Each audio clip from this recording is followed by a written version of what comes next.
हाय friends, myself doctor Jitendra Singh. आज मैं अपने इस मेडिकल पाठशाला चैनल पर step by step approach to ECG interpretation, इसी के कंटिन्यूएशन में दोस्तों नेक्स्ट वीडियो रिकॉर्ड करने जा रहा हूँ। वो है लेफ्ट वेंट्रिकुलर हाइपरट्रॉफी। दोस्तों, अगर किसी पेशेंट को लेफ्ट वेंट्रिकल में हाइपरट्रॉफी है तो ईसीजी में क्या क्या चेंजेज होंगे, लेफ्ट वेंट्रिकुलर हाइपरट्रॉफी के क्या क्या कॉजेज हैं, ये सारा आज अपन लर्न करेंगे। तो let's start. Left ventricular hypertrophy. दोस्तों, ये मेरी ईसीजी वीडियोज में हमेशा फर्स्ट स्लाइड होती है, आज भी फर्स्ट स्लाइड है। ऐसे नोड से करंट निकलता है, इसलिए इसको अपन pacemaker of the heart बोलते हैं, क्योंकि ये इलेक्ट्रिकल करंट हार्ट में जनरेट करता है। यहाँ से करंट निकलने के बाद पूरे एट्रिया की वॉल में यूनिफॉर्मली फैल जाता है, जिससे एट्रियल डिपोलराइजेशन होता है, एट्रिया कॉन्ट्रैक्ट करते हैं और हमारी ईसीजी मशीन एक पॉजिटिव वेव रिकॉर्ड करती है, उसको अपन पी वेव बोलते हैं दोस्तों। उसके बाद ये करंट एवी नोड में जाता है, वहाँ कुछ देर ठहरता है, देन बंडल ऑफ हिज में जाता है, देन बंडल ब्रांच में जाता है। बंडल ब्रांच में भी पहले लेफ्ट बंडल ब्रांच में जाता है, देन राइट बंडल ब्रांच में जाता है। उसके बाद पुरकिंजे फाइबर के थ्रू पूरे वेंट्रिकुलर वॉल में फैल जाता है और अपने वेंट्रिकल डिपोलराइज होते हैं, वेंट्रिकल कॉन्ट्रैक्ट होते हैं और एक बड़ी सी पॉजिटिव वेव बनती है, जिसको अपन क्यूआरएस कॉम्प्लेक्स बोलते हैं।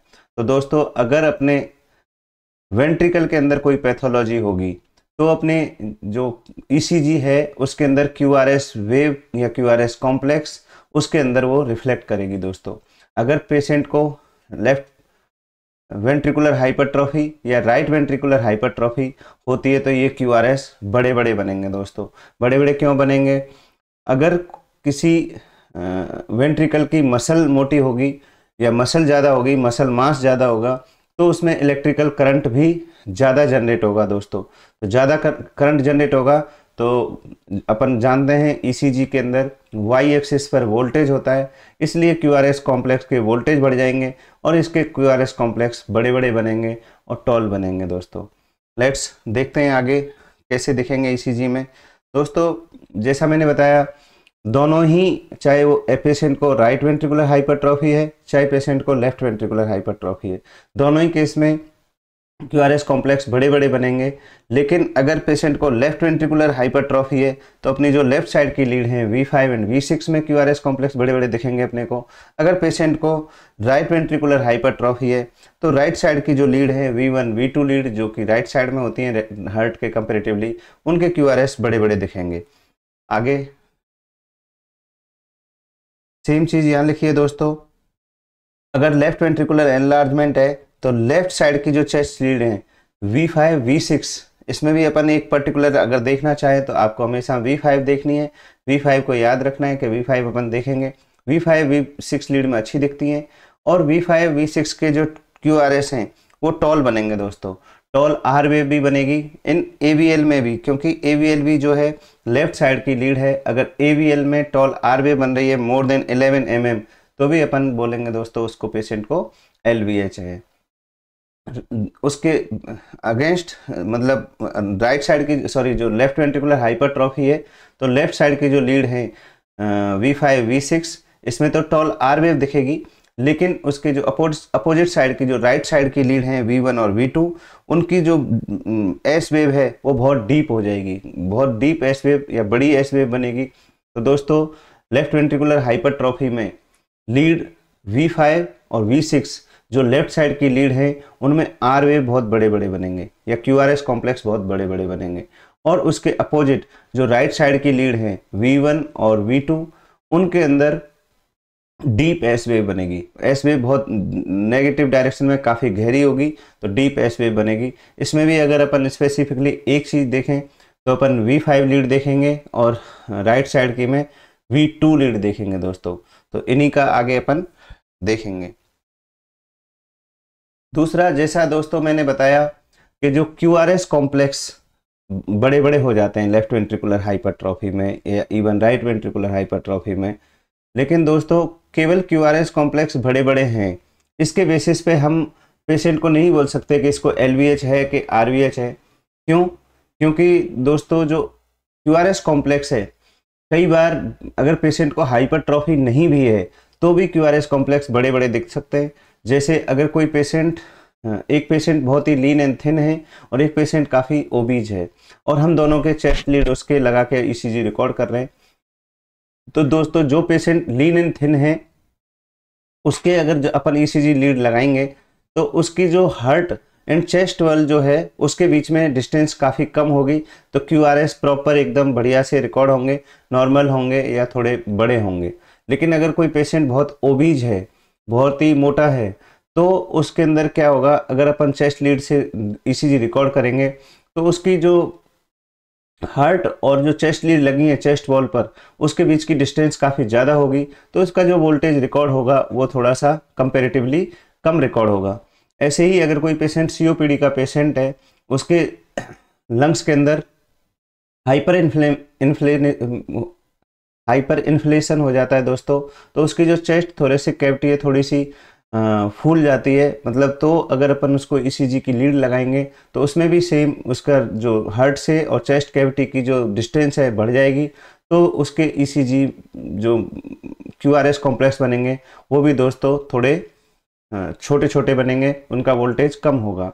दूसरा दोस्तों एज के हिसाब से अगर कोई पर्सन जैसे यंग है और एक कोई एज्ड आदमी है या ओल्ड पर्सन है, तो उसमें जो ओल्ड पर्सन होगा उसके वैसे ही ऑब्वियसली सब कुछ स्लो हो जाता है, तो उसके भी हार्ट की जो करंट वगैरह कम हो जाता है, तो उसके क्यूआरएस थोड़े स्मॉल होंगे ओल्ड पर्सन में। लेकिन अगर यंग पर्सन है तो उसके क्यूआरएस कॉम्प्लेक्स बड़े बड़े हो सकते हैं दोस्तों। तीसरा, अगर कोई पर्सन एथलीट्स है तो उसके वेंट्रिकल्स में थोड़ा सा हाइपरट्रॉफी हो जाती है, मसल मास बढ़ जाता है, हाइपरट्रॉफी तो नहीं बोल सकते बट मसल मास बढ़ जाता है, वेंट्रिकुलर रिमॉडलिंग हो जाती है, उसकी वजह से थोड़े क्यूआरएस बड़े बनते हैं एक as compare to normal person. तीसरा एंड फाइनली चौथा पॉइंट ये है कि भाई अगर जो वोमेन के अंदर क्यूआरएस नॉर्मली थोड़े छोटे छोटे होते हैं, मैन के अंदर क्यूआरएस थोड़े बड़े होते हैं। तो दोस्तों इतने सारे फैक्टर्स हैं जो कि क्यूआरएस को अफेक्ट करते हैं, केवल वेंट्रिकल का मास ही अफेक्ट नहीं करता है, ये सारे फैक्टर भी क्यूआरएस कॉम्प्लेक्स को अफेक्ट कर रहे हैं। अगर कोई पेशेंट है तो उनमें इन फैक्टर्स की वजह से भी क्यूआरएस बड़े या छोटे हो सकते हैं, तो इसलिए हम केवल सिंगल क्यूआरएस कॉम्प्लेक्स के बेसिस पर ही ये नहीं आइडेंटिफाई कर सकते कि पेशेंट को एलवीएच या आरवीएच है। तो दोस्तों ये सारे फैक्टर्स हैं QRS affected by range of factor not related to ventricular mass। पहला है lean and thin individual have shorter distance between heart and electrode which therefore record signal as stronger as compared to an obese individual। same COPD patient में due to hyper inflation of chest and patient have greater distance between heart and electrode, तो QRS will be less amplitude। Age QRS amplitude diminish naturally with increasing age, hence young individual have greater QRS complex amplitude। Athletes have large QRS complex amplitude due to their ventricular remodeling and women have lower QRS amplitude than men। तो दोस्तों इतने सारे factors हैं जो कि अपने QRS complex को affect करते हैं, इसलिए इसके बेसिस पे ही अपन डायग्नोसिस नहीं करते, बाकी चीज़ें भी देखते हैं।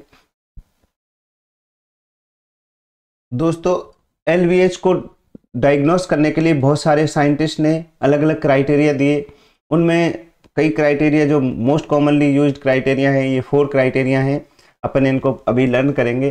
तो सबसे मोस्ट कॉमनली यूज्ड क्राइटेरिया है स्कोलो लियोन क्राइटेरिया। स्कोलो लियोन क्राइटेरिया में दोस्तों सिंपली आपको V5 V6 जो अपने लेफ्ट साइड की लीड है उनको देखना है, और साथ में राइट साइड की लीड V1 और V2 को देखना है। इसमें भी अगर स्पेसिफिकली अपने को एक पर्टिकुलर लीड देखनी है तो V5 को देखना है और V2 लीड को देखना है। इन दोनों में जो पहले अपन देखेंगे V5 V6 की लीड के अंदर अपने को आर वेव को देखना है, या क्यूआरएस कॉम्प्लेक्स का जो आर वेव है उसका जो टॉप है, पीक पॉइंट है, उसको देखना है, और वो कितनी उसकी हाइट है उसको मेजर करना है mm में, प्लस जो V1 और V2 लीड है उसमें जो एस वेव है उसकी डेप्थ को, कितनी गहराई है, कितनी नेगेटिव डायरेक्शन में एस वेव की गहराई है, उसको mm में मेजर करना है, और दोनों को दोस्तों जोड़ना है। अगर उसका जो फाइनल जोड़ने के बाद जो आएगा टोटल वो मोर देन 35 mm है, तो अपन मान के चलेंगे इस पेशेंट को LVH है। पहला क्राइटेरिया ये है, इसको अपन बोलते हैं स्कोलो-लियोन क्राइटेरिया। या सिंपली अगर AVL लीड के अंदर आर वेव की हाइट मोर देन 11 mm है तो अपन मानेंगे कि उसको पेशेंट को LVH है। ये मोस्ट कॉमनली यूज्ड इंडेक्स है दोस्तों, बट इसकी सेंसिटिविटी केवल 20% ही है, बट फिर भी ये मोस्ट कॉमनली यूज्ड है। सबसे ज़्यादा इसी को अपन यूज करते हैं, इसी को देख के अपन डायग्नोस करते हैं। तो स्कोलो-लियोन क्राइटेरिया में क्या देखते हैं दोस्तों, V5 और V6 लीड के अंदर आर वेव देखते हैं, V1 V2 लीड के अंदर एस वेव देखते हैं, आर वेव की हाइट कितनी है मैक्सिमम वो वाला अपन देखते हैं और उसको मेजर करते हैं MM में। फिर जो V1 और V2 लीड है उसके अंदर एस वेव की गहराई देखते हैं या डेप्थ देखते हैं, या माइनस नेगेटिव डायरेक्शन में कितना है वो उसको देखते हैं। इसको भी अपन MM में मेजर करते हैं और दोनों को जोड़ते हैं। दोनों को जोड़ अगर 35 से ज़्यादा आ रहा है तो अपन मान के चलते हैं पेशेंट को LVH है। या सिंपली अगर AVL लीड के अंदर आर वेव की हाइट 11 mm से ज़्यादा है तो अपन मानते हैं पेशेंट को LVH है। दूसरा दोस्तों Cornell voltage criteria. Cornell voltage criteria man और वुमेन में थोड़ा सा डिफरेंट है। तो इसमें अपन क्या simply R wave in AVL lead and S wave in V3 lead को जोड़ते हैं दोस्तों। अगर इनका टोटल जो भी है मोर देन 28 mm आ रहा है मैन के अंदर या मोर देन 20 mm आ रहा है वुमेन के अंदर तो अपन मान के चलते हैं पेशेंट को LVH है। इसकी सेंसिटिविटी 42% है, स्पेसिफिसिटी 95% है दोस्तों। फिर कर्नल ने एक और क्राइटेरिया दिया, कर्नल प्रोडक्ट क्राइटेरिया। इसके अंतर्गत अपन वही same R wave in AVL lead और S wave in V3 lead इसको जोड़ते हैं दोस्तों और इसका मल्टीप्लाई QRS ड्यूरेशन से करते हैं। और अगर उसका जो टोटल है वो अगर मोर देन 2440 मिलीवोल्ट मिली सेकेंड अगर आता है दोस्तों तो अपन मान के चलते हैं पेशेंट को LVH है। ये बेस्ट इंडेक्स है। इसका जो सेंसिटिविटी है 51% है, स्पेसिफिसिटी 95% है। उसके बाद दोस्तों एक और है रोमहिट एस्टेज क्राइटेरिया या रोमहिट एस्टेज इंडेक्स बोलते हैं इसको अपन।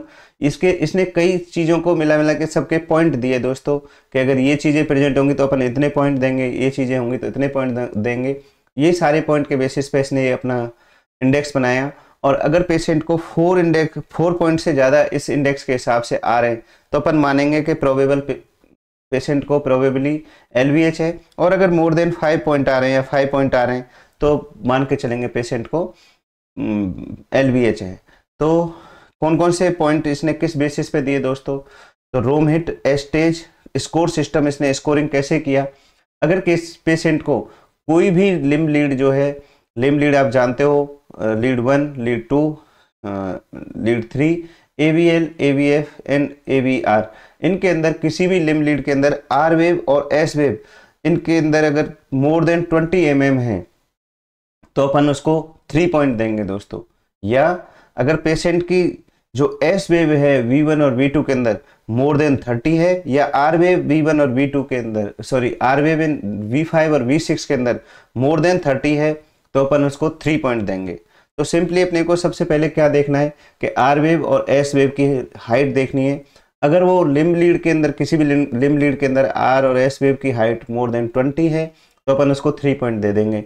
अगर लीड V1 और V2 देखें अगर, या फिर उसके अंदर अपन एस वेव देखेंगे और लीड V5 और V6 के अंदर अपन आर वेव देखेंगे, अगर उनकी हाइट या उनका एम्पलीट्यूड मोर देन 30 mm है तो अपन उसको मान के चलेंगे कि इसको अपन 3 पॉइंट देंगे। दूसरा दोस्तों पेशेंट को साथ में इसके साथ में ST चेंजेज होंगे, ST elevation, T wave inversion होगा।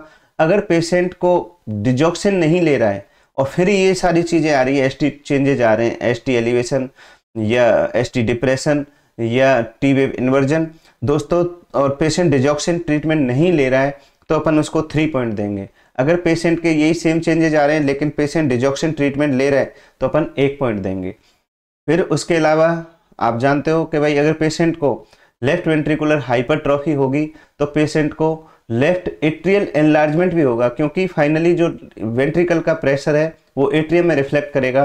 तो इसलिए पेशेंट को लेफ्ट एट्रियल एनलार्जमेंट होगा, और अगर लेफ्ट एट्रियल एनलार्जमेंट प्रेजेंट है जिसको अपन क्या बोलते हैं, पी मिट्रेल बोलते हैं, तो अपन उसको 3 पॉइंट देंगे दोस्तों। साथ में पेशेंट को लेफ्ट वेंट्रिकुलर हाइपरट्रॉफी होगी तो लेफ्ट एक्सिस डिविएशन भी होगा दोस्तों, तो उसके लिए अपन उसको 2 पॉइंट देंगे। क्यूआरएस ड्यूरेशन ये भी बढ़ जाएगा थोड़ा सा स्लाइटली, क्योंकि जैसे जो अगर मसल मास बढ़ेगा तो वोल्टेज बढ़ेगा, साथ में उसको डिपोलराइज होने में टाइम भी ज़्यादा लगेगा दोस्तों, तो सिंपली उसका थोड़ा सा क्यूआरएस ड्यूरेशन बढ़ जाएगा, तो अगर हम 1 पॉइंट उसके लिए देंगे। Prolonged R wave peak time भी हो जाएगा दोस्तों, तो 1 पॉइंट इसके लिए भी हम देंगे। तो इस तरह से हमने पॉइंट बना रखे हैं। ये Romhilt Estes index scoring system है।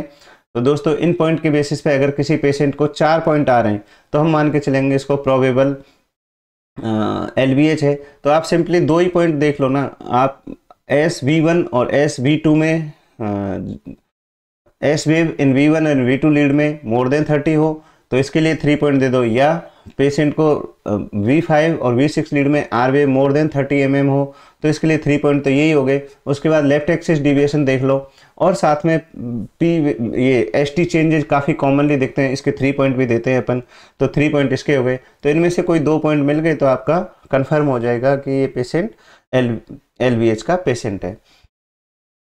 तो आगे देखते हैं दोस्तों नेक्स्ट स्लाइड। जो मैंने जैसा बताया सबसे मोस्ट कॉमनली यूज्ड क्राइटेरिया जो कि अपने को क्लिनिकली अपन यूज करते हैं वो है स्कोलो-लियोन क्राइटेरिया। इसमें कुछ नहीं है, सबसे मैं अभी बता चुका हूँ आपको। टू फाइंड आउट सबसे पहले कैसे LVH है कि नहीं, सबसे पहले V1 और V2 लीड देखनी है अपने को, उसके अंदर डीपेस्ट एस वेव देखनी है। अगर डीपेस्ट एस वेव जो है उसका साइज मेजर करना है। उसके बाद V5 और V6 लीड देखनी है, उसमें टॉलेस्ट आर वेव देखनी है दोस्तों। इन दोनों को एडअप करना है और इनका अगर सम मोर देन 35 mm आ रहा है तो देन सो LVH। सिंपली इसको अपने को इतना याद रखना है। और इसमें भी अपने को और सिंप्लीफाई करना है तो केवल V5 लीड देखनी है और V2 लीड देखनी है। V2 लीड में QRS की जो SV वेव है उसकी डेप्थ या गहराई देखनी है। V5 लीड में QRS जो कॉम्प्लेक्स है उसका आर वेव की ऊंचाई देखनी है। दोनों को जोड़ना है। अगर ये मोर देन 35 आता है mm आता है या मोर देन 35 स्मॉल बॉक्स आता है तो पेशेंट को LVH है दोस्तों।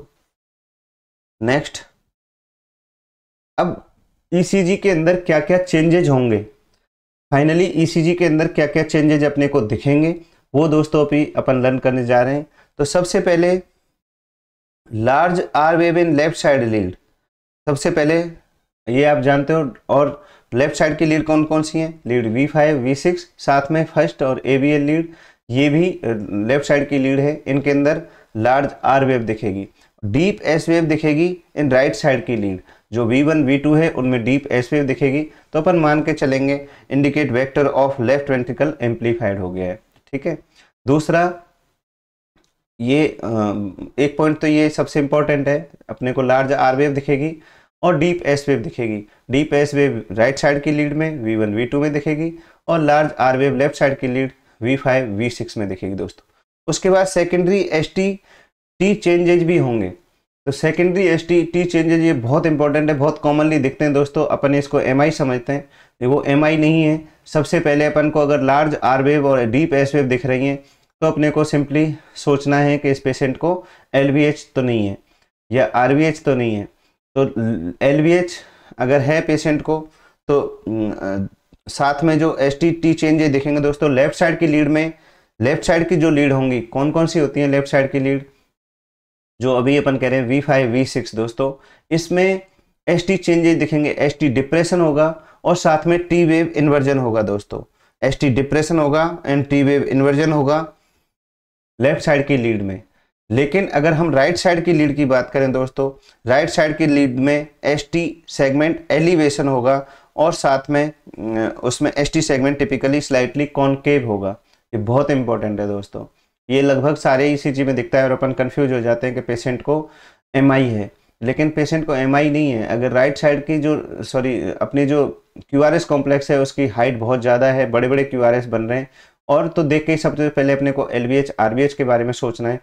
अगर उसके साथ में सेकेंडरी चेंजेज आ रहे हैं तो लेफ्ट साइड की लीड के अंदर ST डिप्रेशन होगा, T वेव इन्वर्जन होगा। तो इसको अपन बोलते हैं स्ट्रेन पैटर्न। स्ट्रेन पैटर्न होगा तो दोस्तों लीड 1 और AVL जो अपनी लेफ्ट साइड की लीड है उनमें T वेव इन्वर्टेड हो जाती है, ST डिप्रेशन हो जाता है। और साथ में जो राइट साइड की लीड है उनके अंदर T wave ST segment elevation होता है। मतलब राइट साइड में और लेफ्ट साइड में दोनों में उल्टा होगा। राइट साइड में तो ST सेगमेंट का एलिवेशन होगा और जो लेफ्ट साइड की लीड है उनके अंदर ST सेगमेंट डिप्रेशन होगा, डाउन स्लोपिंग होगा ST सेगमेंट का। अभी जब अपन ECG देखेंगे तो मैं ये चीज़ और क्लियर होगी आपको। दूसरा दोस्तों अदर चेंजेज, जैसा मैंने अभी बताया, प्रोलॉन्ग्ड QRS ड्यूरेशन हो जाएगा because it take larger time to depolarise a larger myocardial mass. अगर मसल मास ज़्यादा होगा तो उसका वोल्टेज ज़्यादा आएगा और साथ में वोल्टेज के साथ साथ उसका टाइम भी ज़्यादा लगेगा उसको डिपोलराइज होने में। तो दोस्तों ज़्यादा टाइम लगने की वजह से QRS ड्यूरेशन में भी slightly prolong, RV peak time में आल्सो भी प्रोलॉन्ग। QRS कॉम्प्लेक्स नॉस्ट भी हो सकता है जैसा कि बंडल ब्रांच में होता है, लेकिन आपको इतना देखने की जरूरत नहीं, बट मैंने ये लिखे हैं सारे पॉइंट क्योंकि आप अगर कोई देखना चाहे बहुत ज़्यादा स्पेसिफिकली तो ये सारी चीज़ में उसको दिख सकती हैं। पी मिट्रेल दोस्तों जैसा आप जानते हो कि अगर LVH होगा तो पेशेंट को लेफ्ट एट्रियल एनलार्जमेंट भी होगा। तो लेफ्ट एट्रियल एनलार्जमेंट होता है तो आपको पी मिट्रियल दिखता है। तो may develop because LVH affect haemodynamics of left atrium, ये मैं बता चुका हूँ दोस्तों। साथ में लेफ्ट एक्सिस डिविएशन भी दिखेगा। लेफ्ट एक्सिस डिविएशन कैसे देखते हैं अपन, लीड 1 और AVF दोनों देखेंगे। दोनों के अगर पॉजिटिव QRS बन रहे हैं तो नॉर्मल एक्सिस है और एक दूसरे से अवे जा रहे हैं, मतलब लीड 1 का पॉजिटिव है और लीड AVF का नेगेटिव डायरेक्शन में है, तो दोनों एक दूसरे से अवे जा रहे हैं तो दोस्तों लेफ्ट एक्सिस डिविएशन होगा। तो ये बहुत कॉमन फाइंडिंग है। अगर पेशेंट को LVH होगा तो साथ में पी मिट्रियल और लेफ्ट एक्सिस डिविएशन होगा। ये 3 पॉइंट से ही अपन आइडेंटिफाई कर लेंगे कि पेशेंट को LVH है। बाकी अदर फाइंडिंग्स भी देख सकते हैं क्योंकि अगर आप थोड़ा सा माइनर लेवल पे देखना चाहते हो तो ये चेंजेस भी दिखेंगे। और ये चेंजेस भी देखना इसलिए ज़रूरी है दोस्तों, अगर किसी को ST एलिवेशन ST डिप्रेशन दिख रहा है तो आप कंफ्यूज ना हो कि ये कहीं MI है। MI नहीं है दोस्तों, वो राइट वेंट्रिकुलर या लेफ्ट वेंट्रिकुलर हाइपरट्रॉफी की वजह से भी ST चेंजेस आ जाते हैं पेशेंट में, तो इसलिए उनको भी देखना ज़रूरी होता है। इसलिए मैंने ये सारे पॉइंट डाले हैं। तो ये slight prolongation of QT interval is frequently seen. Obviously prolonged QRS duration हो जाएगा तो QT इंटरवल भी थोड़ा सा बढ़ जाएगा। कॉजेज दोस्तों, ECG देखने से पहले थोड़ा सा कॉजेज देख लो। अगर पेशेंट का प्रीलोड बढ़ जाए मींस एओर्टिक रिगर्जिटेशन हो जाए तो पेशेंट को LVH हो जाता है। मैंने बताया जैसे बार लॉन्ग टर्म के लिए वॉल्यूम ओवरलोड या प्रेशर ओवरलोड की वजह से ही ये हाइपरट्रॉफी या चैम्बर एनलार्जमेंट होता है दोस्तों। आफ्टर लोड बढ़ जाए तो एओर्टिक वॉल्व में स्टीनोसिस हो जाए तो हमेशा प्रेशर ज़्यादा रहेगा। हाइपरटेंशन बहुत कॉमन है, सबको मोस्ट कॉमन कॉज है LVH का। क्रोनिक किसी को हाइपरटेंशन रहता है दोस्तों तो भी उसको LVH हो जाता है। अब दोस्तों ये एक प्रैक्टिस ECG है, मैंने सारे पॉइंट्स को इसमें लिखा भी है नीचे और आपको इनको एक एक पॉइंट को करके देखना है। तो सबसे पहला पॉइंट, हम जब भी LVH देखें या RVH देखें तो हमें QRS कॉम्प्लेक्स के ड्यूरेशन देखेंगे, बड़े बड़े दिख रहे हैं। तो जैसा कि इस डायग्राम में देख रहे हो आप, इसमें देखो QRS बहुत बड़े बड़े बन रहे हैं दोस्तों। तो इसी से हमको दिमाग में एक आइडिया हो जाता है कि ये LVH या RVH है। कितने बड़े QRS बने, एक दूसरे से टच हो रहे हैं। नॉर्मली ऐसा नहीं होता है, जब भी ये एक दूसरे से टच हो तो आपको देख के समझ में आना चाहिए कि ये पेशेंट को RVH या LVH तो नहीं है। अगर पेशेंट को LVH है तो लेफ्ट साइड का जो लीड है, लेफ्ट साइड की लीड कौन सी है, V5। जैसा मैं बता चुका हूँ आपको, लेफ्ट साइड की लीड है V5। V5 लीड देखेंगे अपन, V5 लीड ये रही दोस्तों, ये V5 लीड है। इसके QRS कॉम्प्लेक्स देखिए दोस्तों बहुत बड़ा है। इसमें अपने को R वेव की हाइट देखनी है और साथ में V2 लीड देखिए दोस्तों, V2 लीड में S वेव की जो डेप्थ है, जो गहराई है वो देखना है अपने को। इसका नेगेटिव डायरेक्शन में जो गहराई है S वेव की उसको देखना है और इसकी पॉजिटिव डायरेक्शन में जो गहराई है, सॉरी पॉजिटिव डायरेक्शन में जो QRS कॉम्प्लेक्स में R वेव की ऊंचाई है या हाइट है उसको देखना है। दोनों को सम करना है, दोनों को जोड़ना है। अगर इनका वो टोटल मोर देन 35 mm आ रहा है दोस्तों तो ये LVH है। इसमें दोनों में एक का ही लगभग 35 आ जाएगा, एस वेव का अलग से आर वेव का, तो ये तो बहुत ज़्यादा है, तो इसको प्रॉपर LVH का पेशेंट है। दूसरा दोस्तों, R wave peak time more than 35 millisecond in V1 V6 lead है, और QRS कॉम्प्लेक्स की ब्रॉडनिंग भी है। आप अगर ध्यान से देखेंगे तो इसमें थोड़ा सा दिखेगा आपको, QRS कॉम्प्लेक्स थोड़े से ब्रॉड हैं V5 और V लीड में, V5 एंड V6 लीड में दोस्तों यहाँ पे आप देख सकते हो थोड़ा सा ब्रॉड QRS है, लेकिन ये इतना इंपॉर्टेंट नहीं है अपने लिए, बाकी फीचर्स और देख के ही अपन आइडेंटिफाई कर लेंगे। दूसरा ये बहुत इंपॉर्टेंट है, नेक्स्ट LV स्ट्रेन पैटर्न। दोस्तों स्ट्रेन पैटर्न कौन सी लीड में दिखेगा? लेफ्ट साइड की लीड में दिखेगा। तो लेफ्ट साइड की लीड में V5 और V6 मेनली अपने को देखना है। AVL और लीड 1 भी देख सकते हैं, इसमें ST depression anti wave inversion दिखेगा। तो दोस्तों देखिए लीड V5 और लीड V6, इसमें दोस्तों देखिए प्रॉपर एकदम ST डिप्रेशन भी दिख रहा है और टी वेव इन्वर्जन भी दिख रहा है दोस्तों। तो इसको अपन देख के इसको बोलते हैं LVH विद स्ट्रेन पैटर्न। इसके अंदर ST डिप्रेशन भी है V5 V6 लीड के अंदर, और टी वेव इन्वर्जन भी है। अपन इसको लीड V1 में भी देख सकते हैं, यहाँ भी थोड़ा सा ST डिप्रेशन है, टी वेव इन्वर्जन तो नहीं है। AVL लीड में भी देख सकते हैं दोस्तों, यहाँ भी डाउन स्लोपिंग है ST सेगमेंट की लीड AVL में। तो LV स्ट्रेन पैटर्न देख लिया अपन ने। Markedly increase left ventricle voltage जो कि अपन ने SV2 या RV5 से देख लिया, और ये लेफ्ट वेंट्रिकल स्ट्रेन पैटर्न दिख गया। दोस्तों जैसा मैंने बताया ST एलिवेशन होगा राइट साइड की लीड में, तो ST एलिवेशन होगा दोस्तों राइट साइड की लीड में। तो अपन राइट साइड की लीड देखेंगे V1 V2, तो V1 V2 में देखो दोस्तों ये ST एलिवेशन है, इसमें और भी अच्छा से दिख रहा है। तो राइट साइड की लीड में ST एलिवेशन हो रहा है, और साथ में राइट साइड की लीड में ST एलिवेशन हो रहा है, और लेफ्ट साइड की लीड में V5 V6 में ST depression anti wave inversion हो रहा है दोस्तों। तो ये अपना टिपिकल LVH जो है उसकी फाइंडिंग है दोस्तों। लास्ट है, लेकिन मतलब बहुत ही इजी है आइडेंटिफाई करना, जो कि आपको हमेशा देखना है। जब भी LVH होगा तो साथ में लेफ्ट एक्सिस डिविएशन भी होगा दोस्तों। तो लेफ्ट एक्सिस डिविएशन देखने के लिए सिंपली अपने को क्या देखना है, लीड 1 देखनी है और लीड AVF देखनी है। इसके QRS अप गोइंग है लीड 1 के, और AVF के QRS डाउन गोइंग है, ये जा रहे हैं दोस्तों, डाउन गोइंग है, इसके अप गोइंग है। तो going away from each other, तो गोइंग अवे फ्रॉम, तो लेफ्ट एक्सिस डिविएशन होगा। तो एक जो लीड 1 है उसके पॉजिटिव डायरेक्शन में QRS होंगे, और लीड AVF के जो QRS है नेगेटिव डायरेक्शन में। तो ऐसे रिप्रेजेंट करेंगे, एक दूसरे से दूर जा रही है, तो अपन इसको बोलेंगे दोस्तों लेफ्ट लीव्स मतलब लेफ्ट एक्सिस डिविएशन। तो इस तरह से दोस्तों अपन ये टिपिकल मैंने जो सारे चेंजेस दिख रहे हैं ऐसा ECG लिया है। आप भी ऐसे खूब सारे ECG से प्रैक्टिस कर सकते हैं।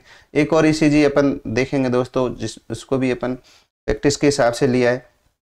सबसे पहले अब फर्स्ट जो आपको देखना है, देखो QRS कॉम्प्लेक्स कितने बड़े बड़े हो रहे हैं, ये यहीं से आपको समझ में इतने बड़े QRS, इतनी बड़ी डीप S वेव बन रही है दोस्तों। तो यहीं से आपको समझ में आ जाएगा कि इस पेशेंट को LVH या RVH है। तो मार्केटली इंक्रीज QRS वोल्टेज हो रहा है।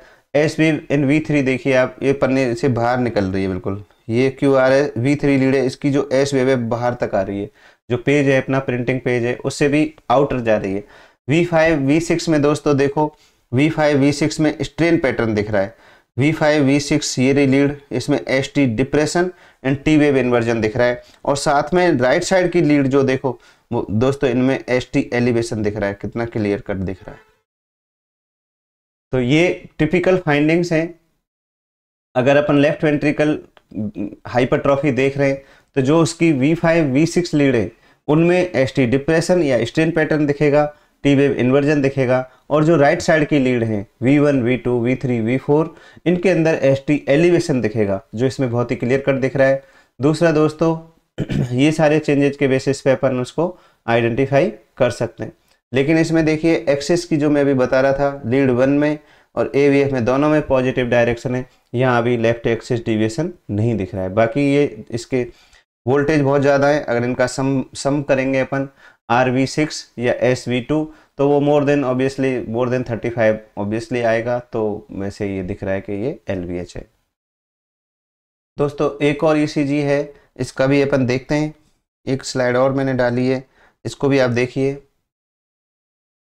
इसमें भी देखिए बहुत बड़े क्यूआरएस बन रहे हैं, देख के ही आपको समझ में आ रहा है ये कितने बड़े बड़े क्यूआरएस बन रहे हैं। बहुत बड़े बड़े क्यूआरएस बन रहे हैं दोस्तों, इनको देख के ही आपको समझ में आएगा या तो ये आरवीएच है या एलवीएच है। अब आरवीएच है या एलवीएच है दोस्तों, कैसे आइडेंटिफाई करेंगे? अगर आरवीएच है ये, सॉरी लेफ्ट वेंट्रिकुलर हाइपरट्रॉफी है, एलवीएच है ये, तो अपन लेफ्ट साइड की जो लीड है V5 and V6, left side की जो लीड है दोस्तों ये V5 एंड V6, इसके क्यूआरएस के अंदर आर वेव देखेंगे। और जो राइट साइड की लीड है V1 और V2, इसके अंदर एस वेव देखेंगे। तो दोस्तों मैंने जैसे कैलकुलेट करा है, इन दोनों की हाइट जितना mm में निकालेंगे और दोनों का सम करेंगे मोर देन 35 आएगा, तो अपन मान के चलेंगे LVH है इसको। तो इसमें जो V6 लीड जो है इसके क्यूआरएस कॉम्प्लेक्स की हाइट मोर देन 35 है। अगेन अगर V2 की बात करें तो इसमें भी 5 बिग बॉक्स के बराबर 25 mm एस वेव की हाइट है। तो इसी से समझ में आ गया अपने को कि ये पेशेंट को LVH है। दूसरा दोस्तों V5 एंड V6 लीड देखिए, इसमें V5 V6 लीड में दोस्तों clear cut ST segment depression दिख रहा है आपको, और साथ में T वेव इन्वर्जन दिख रहा है। देखिए ये V5 लीड है दोस्तों, ये V6 लीड है, बहुत ही क्लियर कट इसमें दिख रहा है। और साथ में V1 और V2 जो राइट साइड की लीड है उसमें देखिए दोस्तों ST elevation and T wave ST elevation दिख रहा है दोस्तों। तो इसको अपन बोलते हैं स्ट्रेन पैटर्न। तो V5 V6 लीड में क्या दिखेगा? ST depression and T wave inversion. Right side की लीड है जो V1 V2, उनमें ST एलिवेशन दिख सकता है दोस्तों। तो इस तरह से अपन आइडेंटिफाई करेंगे इसको LVH या RVH को। बाकी आप खुद से प्रैक्टिस करेंगे दोस्तों तो आपको समझ में आएगा। मैंने इस वीडियो में ऑलमोस्ट सारे पॉइंट को कवर किया है। बाकी सिंपली अपन दो चीज़ें देख के ही आइडेंटिफाई कर लेंगे, Sokolow Lyon criteria, R wave in V5 V6 lead और S wave in V1 V2 lead. इसमें भी स्पेसिफाई करें तो V5 और V2 लीड ही देखनी है अपने को, इन दोनों को जोड़ना है। सिंपली अगर मोर देन 35 आए तो अपन मान के चलेंगे पेशेंट को LVH है। और साथ में उसको लेफ्ट एक्सिस डिविएशन हो सकता है, और साथ में उसको P वेव में नॉचिंग दिखाई दे सकती है जिसको अपन P मिट्रियल बोलते हैं लीड 2 में।